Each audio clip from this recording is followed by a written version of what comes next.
پیدا ہوئی ہیں اس کی وجہ سے یا غلط فہمیاں پیدا کی جائیں گی ان کی وجہ سے آپ کو پریشانی آ سکتی ہے، مستقبل میں آپ کو پریشانی آ سکتی ہے، ان پریشانیوں سے بچانا مقصد ہے۔ اب آپ بالکل میری طرف متوجہ ہو کر کے اصول سمجھیں اور یاد کریں، لکھیں گے نہیں، آپ لکھیں گے بات۔ دیکھیے، تحفظ ختم نبوت کا معنی مطلب سمجھنا ہے کہ ہے کیا۔ تحفظ مضاف، اس کا مضاف میں کیا بن رہا ہے اور اس کا پھر مضاف میں کیا بن رہا ہے، تو اب ترجمہ کدھر سے ہوگا، آخر سے ہوگا نا۔ تو پہلے نبوت کا معنی مطلب سمجھیے، پھر آپ ختم کا معنی مطلب سمجھیے، پھر تحفظ کا معنی مطلب سمجھیے، تب پھر آگے بات واضح ہو جائے گی۔ دیکھیے، نبوت کسے کہتے ہیں؟ نبوت کا معنی ابھی آپ نے امتحان دیا ہوگا کئی کتابوں کا ہے اور کسی پرچے میں آیا تو نہیں ہے۔ چلیے اب میں بتا دیتا ہوں، آپ نے شرح عائد بھی پڑھی ہوگی کہ نبی کسے کہتے ہیں؟ وہ انسان بعثہ اللہ تعالی الی الخلق لتبلیغ احکام ہے۔ اب یہ ایک لمبی چوڑی تاریخ ہے، اس لفظ کا معنی آپ کو اپنی زبان میں سمجھنا ہے۔ اور میرے عزیز طلبہ، یہی وہ غلطی کی جگہ ہے کہ جہاں ہم اپنی زبان میں کسی چیز کی حقیقت کو نہیں سمجھ پاتے تو آنے والے فتنوں کو بھی نہیں سمجھ پاتے اور اپنے لوگوں کو ہم سمجھا بھی نہیں پاتے۔ دو نقصانات ہیں۔ ہمیشہ اصول یاد رکھیے کہ جتنی علمی اصطلاحات ہیں، جو علمی الفاظ ہیں، ان کا معنی مطلب آپ کو اپنی زبان میں سمجھنا ہے، اپنے اعتبار سے سمجھنا ہے۔ جب آپ اپنی زبان میں سمجھ لیں گے تو سمجھانے کے 10 طریقے آپ پر کھلیں گے، اور اگر آپ اپنی زبان میں نہیں سمجھ پائیں گے تو سمجھانے کا کوئی ایک راستہ بھی نہیں کھلے گا، فتنوں کو بھی نہیں سمجھ پائیں گے، اور جتنے اپنے لوگ ہیں آپ ان کو سمجھا بھی نہیں پائیں گے۔ ایک میں نے اس اصول کی مثال پہلے ہی دے دی۔ دیکھیے، میں نے انتباہات المفیدہ کا ایک اصول آپ کو یاد کرایا اور اس کا ترجمہ میں نے کر دیا، جوتا بھی انہی کا ہوگا، سر بھی اور گھر بھی انہی کا ہوگا۔ وہ تینوں اصول جو لکھوائے اسی اصول کا ترجمہ ہی تو ہے، تینوں اصول جو لکھوائے اسی کا ترجمہ ہی تو ہے۔ آپ غور کیجیے گا بعد میں بیٹھ کر کے، ابھی نہیں، ابھی آپ غور کریں گے تو بہت جائیں گے۔ آپ غور کیجیے گا، اسی کا ترجمہ ہے جی۔ بھائی کوئی بھی چیز ہوگی تو جمہور سے متفق علیہ ہو، جمہور سے متفق علیہ ہو۔ اگر جمہور سے متفق علیہ نہیں ہے، اختلاف ہے، تو یاد رکھیے گا وہ عقیدے کی بنیاد نہیں بنے گی جی۔ اپنا جوتا دوسرے کو پہنے، دوسرے کا آپ پہن کے دیکھیے، آپ کا پیر بتا دے گا کہ آپ کا جوتا نہیں ہے کہ نہیں جی۔ اندھیرے میں آپ ایسی پیر ڈالیں گے، آپ کا پیر بتا دے گا میرا جوتا نہیں ہے۔ یہ متفق علیہ ہونا چاہیے جی۔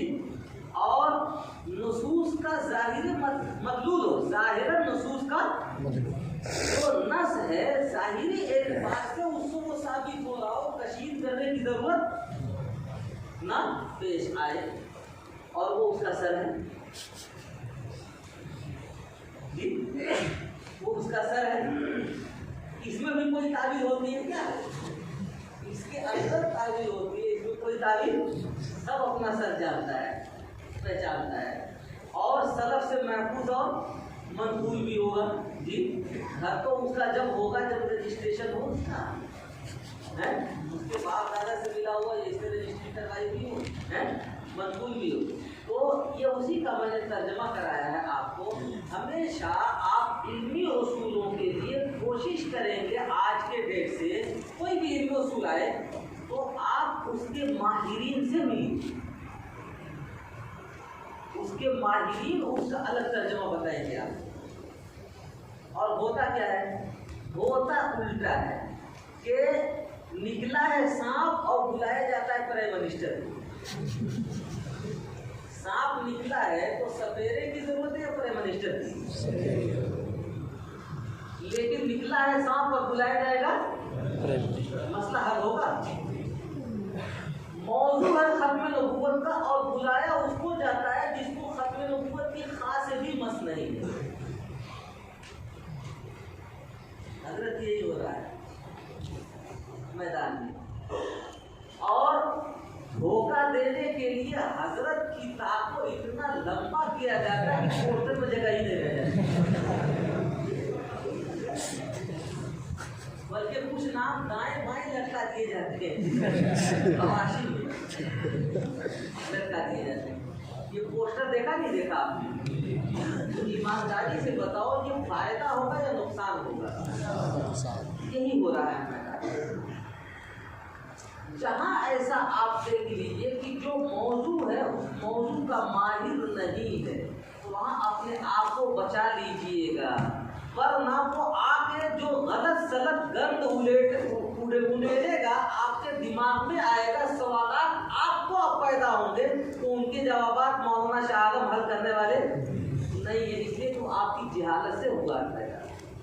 واٹس ایپ یونیورسٹی سے, گوگل کالج سے, تو یہاں سے یہ سب نہیں حل ہوا کرتے, ماہرین سے حل ہوتے ہیں. آپ ماہرین سے رجوع کریں گے تو انشاءاللہ اس کا متبادل اس لفظ کا ترجمہ بتائیں گے, پھر اس کو آپ اپنی زبان میں جب سمجھ لیں گے تو پبلک کو سمجھانا ایک دم آسان سے آسان تر ہو جاتا ہے. اب اسی کی مثال دیتا ہوں میں, دیکھیے لفظ نبوت, نبوت کو سمجھایا ہے حضرت شاہ اللہ کا محدث دہلوی رحمۃ اللہ علیہ نے. اب یہ بھی حجت اللہ بالغہ کا ایک لمبے چیپٹر کا سبق ہے, حوالہ بھی میں دے دے رہا ہوں آپ کو, لیکن سمجھاؤں گا اپنی زبان میں. آپ آدمی ہیں, انسان ہیں جی, اس انسان کے اندر, اس آدمی کے اندر دو چیزیں آپ کو دکھائی دے گی. ایک تو جسم دکھائی دے رہا ہوگا اور ایک دکھائی دے رہا ہوگا اس کے اندر روح. یہ دونوں دو الگ الگ چیزیں, دونوں ایک نہیں. روح یہ خدا کی طرف سے آئی ہے, وَنَفَخْنَا فِيهِ مِن رُوحِهِ, اللہ تعالیٰ نے اس کی روح کی اضافت اپنی طرف کی ہے. یہ اضافت تشریفی ہے. جیسے اللہ کی مسجد, تو مسجد بنائی ہوئی تو آپ کی ہوتی ہے, اللہ کی مسجد ہے. اللہ کا گھر, گھر تو آپ کا ہوتا ہے, لیکن آپ اس کی شرافت, کرامت, نجابت کی وجہ سے اضافت کر دیتے ہیں. تو اب اسی طرح سے یہ آئی ہے اللہ کی طرف سے. اور ڈھانچہ پیدا ہوا ہے اس مٹی سے, خلقناہ من سلالۃ من طین, کھنکھناتی ہوئی مٹی سے بنایا ہے. دونوں کی ساخت الگ, دونوں کا انداز الگ, ابتدا سے لے کے انتہا تک دونوں کی ساری چیزیں بالکل الگ الگ ہیں, دونوں ایک نہیں ہوتی.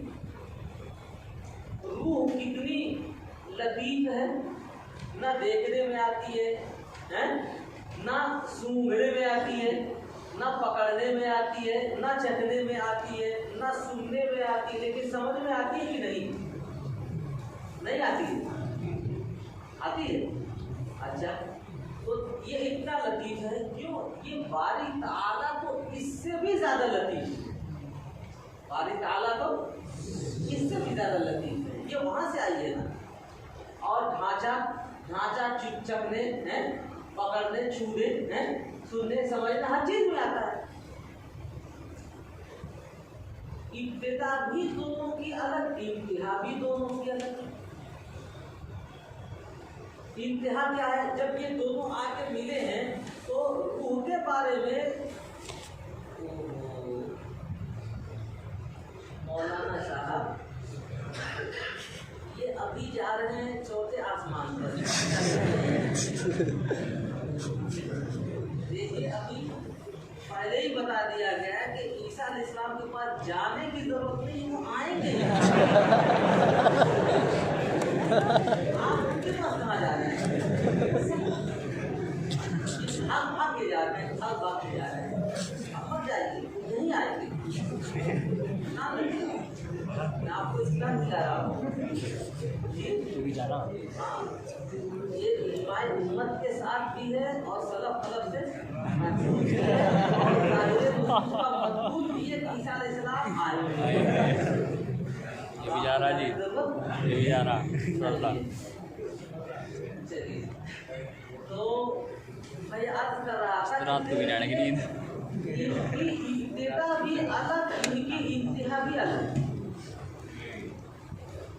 یہ دونوں جب آ کر کے مل جائیں ایک ساتھ تو اب اس کا نام ہوتا ہے انسان اور الگ الگ ہو جائے تو نام بھی الگ احکام بھی الگ جی دونوں مل جانے کی صورت میں ان کا نام ہوتا ہے انسان ابھی ایک آدمی ہے چارپائی میں پڑا ہوا ہو اور وہ نکل جائے تو آپ کہیں گے کہ عبد الرحمان نہیں رہے عبداللہ نہیں رہے پڑا تو وہ چارپائی پر آنکھ ناک کان بال ہیں ناخن پیٹ ہاتھ کان سب کچھ ہے لیکن روح نہیں ہے تو آپ کہیں گے کہ یہ انسان اس کا نام انسان نہیں رکھے کہیں گے لاش پڑی ہوئی ہے کہیں گے روڈ کے اوپر ایک لاش پڑی ہوئی ہے اور اگر روح ہوگی تو آپ کہیں گے کہ روڈ کے اوپر انسان زخمی پڑا ہوا ہے سب ہو گیا نا لاش لاشی لاش کا معنی لاشی نام بھی الگ ہو جاتا ہے اور دیکھیے احکامات الگ ہونے کے ساتھ ساتھ ان کی ابتدا ہے تو ان کی ایک انتہا بھی ہوگی انتہا کیا ہے فرجعی الی ربک راضیۃ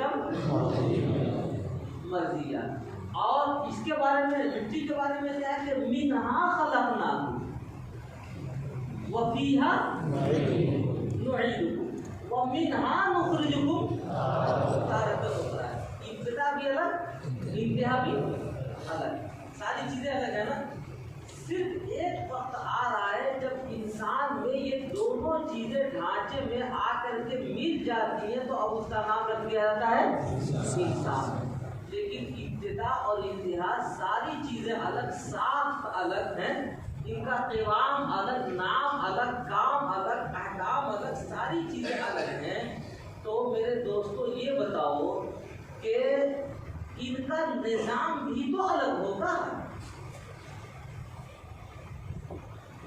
نظام بھی تو الگ ہوگا نا مثلا نظام میں آپ کو بتاتا ہوں کہ بچہ جب پیدا ہوتا ہے یہ ڈھانچہ جب وجود میں آتا ہے تو اس کا نظام یہ ہے کہ اس کو چاہیے غذا اس کو چاہیے غذا اب بغیر غذا کے اب یہ زندہ رہے گا نہیں غذا چاہیے اس کو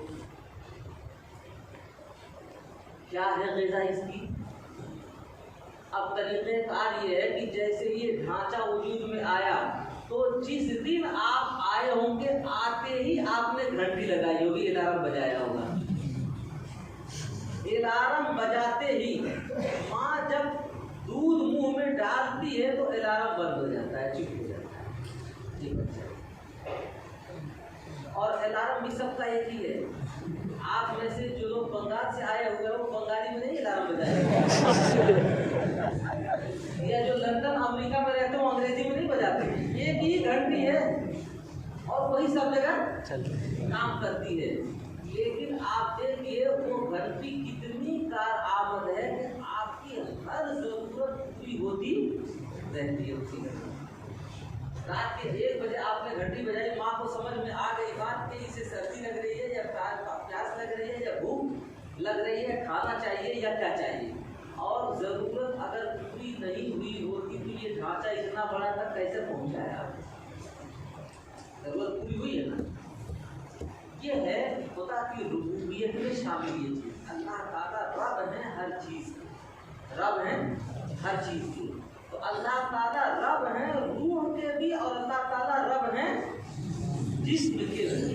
اور ربوبیت کے معنی مفہوم میں یہ چیز شامل ہے کہ ضرورت کے اسباب مہیا کر کے اس کو کمال درجے تک پہنچانا ضرورت کے اسباب مہیا کر کے اللہ تعالیٰ کی ربوبیت کا اظہار ہر چیز میں ہوتا ہے دیکھیے ایک مرغی کا بچہ ہے جیسے ہی انڈے سے وہ بچہ نکلتا ہے، مرغی کٹ کٹ کر کے آواز لگاتی ہے، بچہ اس آواز کو سمجھتا ہے، دانے کی طرف دوڑتا ہے اور دانا چگنا شروع کر دیتا ہے۔ یہ خدا کی ربوبیت ہے۔ جانوروں میں دیکھیے آپ، چرند پرند درند ہر چیز میں آپ دیکھیں گے ایک عجیب شان نظر آئے گی آپ کو۔ تو خدا کی ربوبیت کی سب ساری چیزیں، ڈھانچے کے لیے نظام اللہ تعالیٰ نے کیا بنایا؟ وہ یہ بنایا کہ جب تک آپ میں عقل نہیں تھی تو ماں باپ کے سکون، اور جب عقل آ گئی تو سارا کام عقل کے سکون۔ یہ ہے نظام۔ اب جب تک آپ 1.5 سال کے 2 سال کے تھے، چھوٹے تھے، تو ہر کام آپ کا جو پورا ہوتا تھا ماں باپ کے واسطے سے۔ 1 گھنٹی آپ نے بجائی اور ہر ضرورت آپ کی پوری ہو گئی۔ لیکن اب آپ جب 8 سال کے ہو گئے، 10 سال کے ہو گئے، 6 سال کے ہو گئے، اب گھر جا کر کے جیسے پہلے آپ گھنٹی بجاتے تھے 1.5 سال کے، ویسے ہی بیٹھ کے ذرا گھنٹی بجائیے، ماں کھینچ کے چھاپڑ مارے گی اور کہے گی کبق کہیں کہ عقل نہیں ہے، یہ کھانا رکھا تو ہوا، کھا کیوں نہیں دیتا ہے، رو کیوں رہا ہے، یہ پانی رکھا ہوا پی کیوں نہیں دیتا، رو کیوں رہا ہے کہ نہیں؟ جیسے ہی عقل آ گئی تو اب عقل بتاتی ہے کہ آپ کو دھوپ میں بیٹھنا ہے یا سائے میں، آپ کو کھانا ہے یا پینا ہے، آپ کو پیاس لگ رہی ہے یا بھوک لگ رہی ہے، آپ کو کیا کرنا ہے، گرم کپڑا پہننا ہے یا سرد کپڑا پہننا ہے، ہر چیز اب عقل بتاتی ہے کہ نہیں؟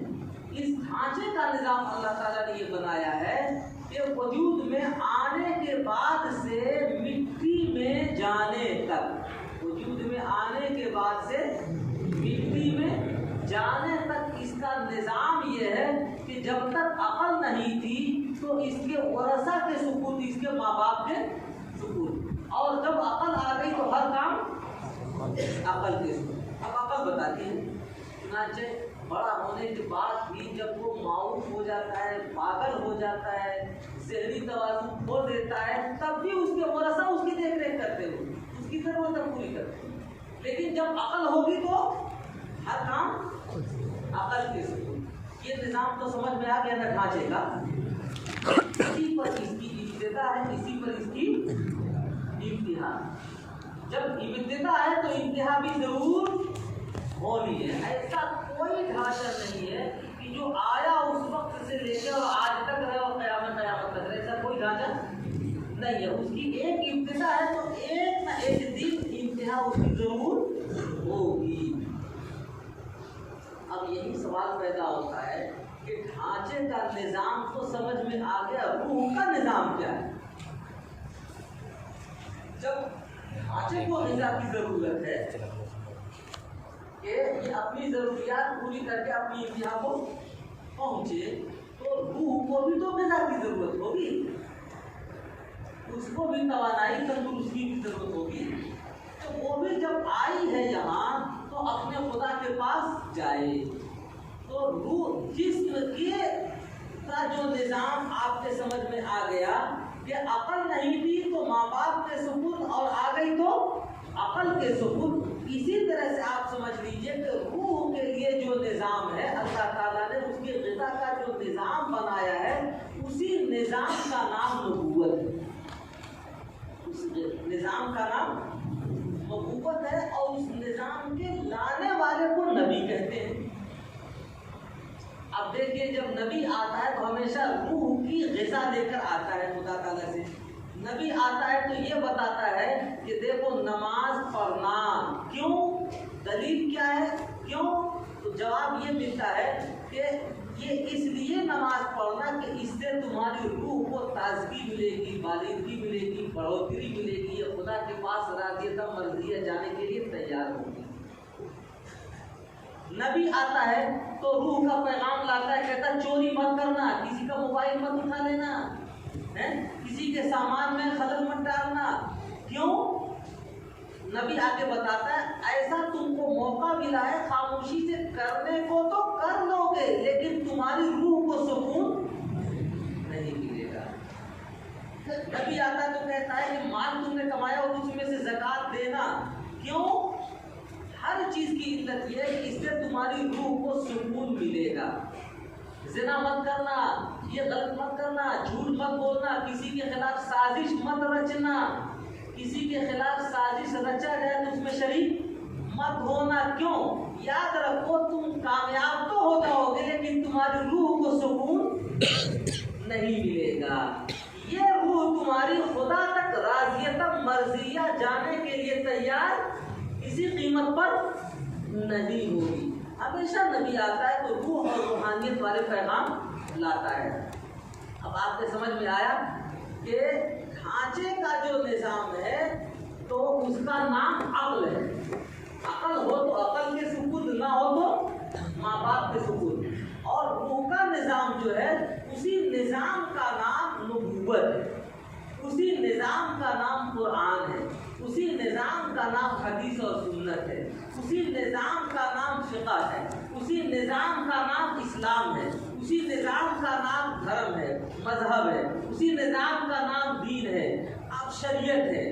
جو چاہے آپ نام رکھتے چلے جائیے، اصل میں یہ روح کی غذا کے لیے نبی پاک صلی اللہ علیہ وسلم جو کامل و مکمل پیغام لے کر آئے ہیں، جو غذا لے کر آئے ہیں، تو اسی نظام کا نام مختلف ادوار میں مختلف مواقع سے تبدیل ہوتا رہتا ہے اس کا نام، ورنہ اصلاً تو وہی ہے۔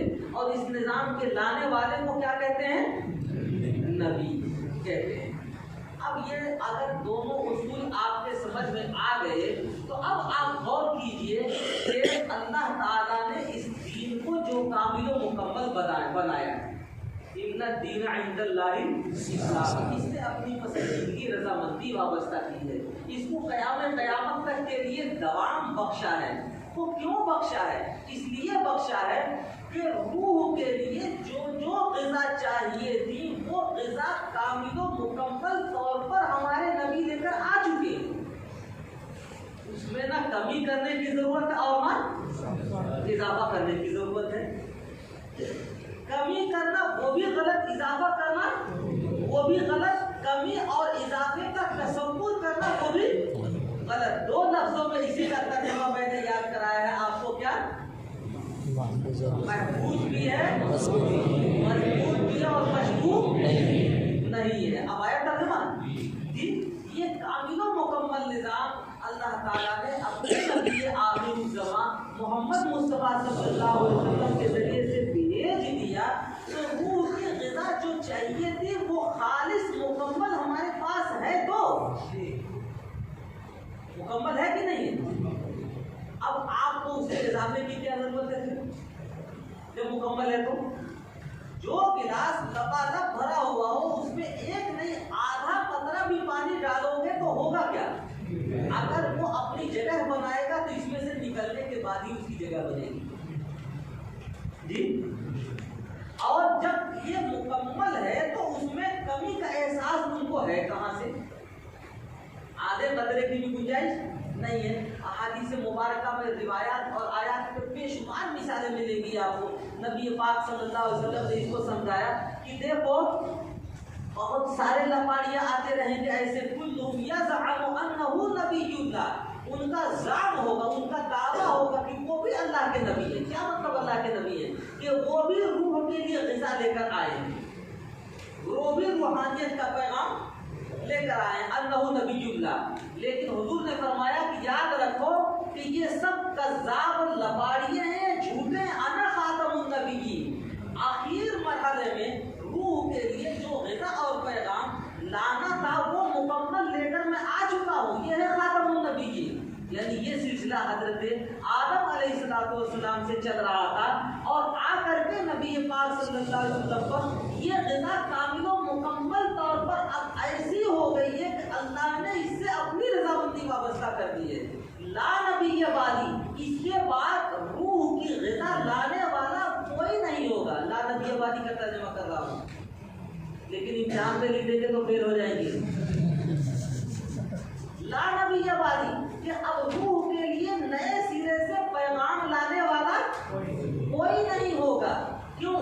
اس لیے کہ یہ نظام کامل و مکمل طور پر اخیر مرحلے میں اب آ چکا ہے اور کب تک رہے گا؟ قیامت تک۔ اور رات میں نے مثال دی تھی کہ نبی نے ہماری 2 رکعت فرض آئی تھی تو ماضی میں ہم 2 ہی رکعت پڑھتے رہے ہیں، آج بھی 2 ہی رکعت پڑھ رہے ہیں، اور حضرت عیسیٰ ابن مریم علیہ السلام آئیں گے تو وہ بھی 2 ہی رکعت پڑھائیں گے۔ اس میں کمی تو نہیں ہے، زیادتی تو نہیں ہے، مشکوک تو نہیں ہے، محفوظ بھی ہے، منقول بھی ہے، مضبوط بھی ہے، اور نصوص شرعیہ کا مدلول بھی ہے ظاہر، اور جمہور سے متفق علیہ بھی ساری خوبیاں پائی جا رہی نہیں پائی جا رہی ہیں۔ تو یاد رکھو میرے دوستوں، جیسے ہمارے اعمال ہیں اسی طرح سے ہمارے عقائد بھی ہیں۔ عقائد یہ کیا ہے؟ یہ روح کی غذا ہے، یہ اسلام کے ریڑھ کی ہڈی ہے، یاد رکھیے، اسی کے اوپر اسلام موقوف ہے۔ نبی پاک صلی اللہ علیہ وسلم جب روح کی غذا کامل و مکمل طور پر لے کر آ چکے تو اب اس میں تراش خراش پیدا کرنے کی گنجائش ہے؟ نبی ذاتی پیدا کرنا کسی کا نام ہوگا فتنہ، کسی کا نام ہوگا فتنہ۔ اب آپ کے سمجھ میں اگر یہ دونوں نظام آ گیا تو میں نے اشارت النص سے آپ کو یہ بھی بتا دیا، ہمارے نبی نے پہلے سے خبر دے دی ہے کہ یہ دیکھیو یہ عمارت مکمل ہو چکی ہے، ایک اینٹ کی جگہ باقی تھی وہ میں نے آ کر کے پوری کر دی ہے۔ یاد رکھو اب جتنے آئیں گے اگر دعویٰ کرتے ہیں اس میں حسب و اضافے کا، تو یاد رکھو اس کی گنجائش نہیں، وہ سب کیا ہوں گے؟ جھوٹے اور لپاڑیاں ہوں گے۔ تو اب تحفظ کی ضرورت ہے یا نہیں؟ بتاؤ، نبی نے جو پیشگی خبر دی ہے، کیوں خبر دی ہے؟ اسی لیے خبر دی ہے کہ دیکھیں جیب میں رکھ لینا، ایمان لگاؤ ختم نبوت کا اور بلاؤ اسے کہ جس کو ختم نبوت کی خاص مسئلہ نہ ہو، کام نہیں بنے گا، اس سے ہمیشہ نقصان ہوگا۔ یاد رکھو کہ آپ کو جو نظام ملا ہوا ہے وہ کامل و مکمل ہے، اب بدعتی آئے گا تو اس میں اضافہ کرے گا جی، اور سرفیرے لوگ آئیں گے تو اس میں کمی آئی، مثال سمجھ میں، اور کتنا کمی کریں گے جی؟ کچھ ایسے آئیں گے پاگل کی سمجھ میں نہیں آئیں گے ان کے نصوص، تو اس میں درہم برہم کریں گے، تخر بخر کریں گے۔ کچھ ایسے آئیں گے الفاظ لیں گے نبی کے، معانی لیں گے نبی کے، اور اس پہ ٹوپی اڑا دیں گے اپنا۔ تو تحفظ کی ضرورت ہے یا نہیں جی؟ اب میں نے رات آپ کو جو اشارہ دیا تھا کہ یاد رکھو جتنے فتنے ہیں ان تمام فتنوں سے اپنے دینی بھائیوں کو، اپنے دین کو محفوظ کرنے کے لیے ہمارے اکابر نے جو پاکیزہ، جو سنجیدہ، جو بامانہ اور جو بہترین سے بہترین عنوان کیا، وہ عنوان ہے تحفظ ختم نبوت۔ اس کا یہ مطلب نہیں ہے کہ آپ کسی ایک فرقے کے پیچھے لاٹھی لے کے پھرتے رہیے، یہ غلط ترجمہ کیا جاتا ہے، غلط معنی ہوتا بتایا جاتا ہے، اور اس کی وجہ سے میدان میں غلط فہمیاں ہوتی ہیں۔ الحمدللہ جب سے میں نے یہ معنی مطلب وضاحت کی تو اچھے آفیسران کو اتنی خوشی ہوئی کہ اظہار للتشکر میں آپ کو 1 منٹ کے اندر ایک واقعہ بتا کر کے اور اس موضوع کو مکمل کروں گا کہ ایک دفعہ ہانگ کانگ کے اندر ضرورت پڑی تحفظ ختم نبوت کے مجلس کے رجسٹریشن کی، اور بحث چل رہی تھی انگریز جج سے، تو جو ہے اس کے اندر کچہری کے اندر وہ تحفظ ختم نبوت کے نام سے رجسٹریشن دینے کے لیے تیار نہیں تھا، اس لیے کہ وہاں کے باطل فرقوں نے پہلے سے اس کے ذہن میں یہ گھسا رکھا تھا کہ اس کے تحت تو کسی کے خلاف کام ہوگا، کسی کے رد میں کام ہوگا، کسی کے عناد میں کام ہوگا، کسی کی ضد میں کام ہوگا، لہذا اس نام کی اجازت ہمارے سیکولر بک میں نہیں ہے۔ وہاں کے دوستوں نے مجھ سے رابطہ کیا، اللہ کی مرضی مصلحت یہ اس کے ہاتھ میں ہوتا ہے، انہوں نے کہا کہ ہم کورٹ میں موجود ہیں اور اردو میں بول رہے ہیں، آپ بولیے اس کا ٹرانسلیشن ہم عربی میں کرتے جائیں گے اپنے اس آفیسر کے سامنے۔ انہوں نے یہی سوال دوہرا دیا، میں نے اس کو یہ سمجھایا، ہم نے کہا تحفظ ختم نبوت اصل میں یہ ہمارے اسلام میں جو بدن میں، انسانی بدن میں جو ڈھانچہ ہے، جو روح ہے، اس روح کی غذا جو نبی پاک صلی اللہ علیہ وسلم لے کر آئے ہیں، اس غذا کو کسی کے دست برد سے محفوظ کرنے کا نام تحفظ ہے۔ ایمان رکھتے ہیں۔ الحمدللہ شاید 5-7 منٹ 10 منٹ نہیں لگے، اور ترجمہ ہونے کے بعد تھوڑی دیر کے بعد مجھے خوشخبری ملی کہ دیار غیر میں تحفظ ختم نبوت کے نام سے یہ پہلی مجلس ہے جس کو رجسٹریشن ملا ہے۔ کتنا فائدہ ہوگا؟ آپ کے بھی سمجھ میں بات آ گئی جی؟ جہاں اس کا آپ ترجمہ یا معنی مطلب میں غلط وضاحت کریں گے تو اعتراضات پیدا ہوں گے۔ ہاں، اس لفظ سے کچھ لوگ خوش نہیں ہوں گے۔ کیوں خوش نہیں ہوں گے؟ اس لیے کہ یاد رکھیے تحفظ ختم نبوت الحمدللہ یہ عنوان علماء دیوبند اور علماء دارالعلوم دیوبند، منتسبین دارالعلوم دیوبند، محبین دارالعلوم دیوبند، متعلقین دارالعلوم دیوبند، دنیا میں جہاں کہیں بھی ہو، یہ ان کے ماتھے کا جھوبر ہے، یہ ان کا زیور ہے۔ اور اللہ کا شکر ہے کہ پوری دنیا کے اندر اس اسلام کی حفاظت کے لیے جو قلعہ تعمیر کیے اللہ تعالیٰ نے، اور بھی قلعے ہیں، ان میں ایک نمایاں قلعہ دارالعلوم دیوبند کی ہے۔ اور یہی خوبی ہے کہ ہم نے تجربتاً دیکھا ہے کہ دنیا کے اندر اللہ کا شکر ہے کوئی مائی کا لاب نہیں ہے جو اس کے اوپر انگلی رکھ سکے، لیکن آپ اس کو صحیح معنوں میں سمجھیں۔ جہاں رد، تقابل، ضد، عناد یا کوئی بھی اس طرح کا پہلو سامنے آئے گا تو سیکولر ملک میں یاد رکھیے قانون یہ ہے، آپ کو اپنی بات کہنے کی تو اجازت ہے، کسی دوسرے کی تردید اور کسی دوسرے کے خلاف اسٹیج لگانے کی اجازت نہیں ہے۔ نقصانات یہی سے ہوتے ہیں۔ ہم کہتے ہیں تحفظ ختم نبوت کا عنوان لگاؤ، اور اس کے تحت جو روحانی غذا نبی پاک صلی اللہ علیہ وسلم نے دی ہے وہ کامل و مکمل ہے، اب اس کو تحفظ فراہم کرو۔ دنیا کا کون سا قانون ہے جو تمہارے لیے مانع ہے، اور جو مانع ہوگا جو رکاوٹ بنے گا؟ بات آ گئی سمجھ میں؟ اس میں بہت ساری کچھ مثالیں، کچھ واقعات، حکایات اور چیزیں شوشے گوشے سے، وہ سب میں نے حذف کر کے اور مختصر اصول آپ کو سمجھا دیا ہے۔ امید یہ ہے کہ بات آپ کے سمجھ میں مکمل آ گئی ہوگی۔ اب آپ بھی منتظر ہیں کہ گھنٹہ تو لگ چکا ہے، چائے کہاں ہے؟ تو میں بھی آپ کو بتانا چاہتا ہوں کہ مولانا صاحب آ گئے ہیں، چائے آ گئی ہے۔ ٹھیک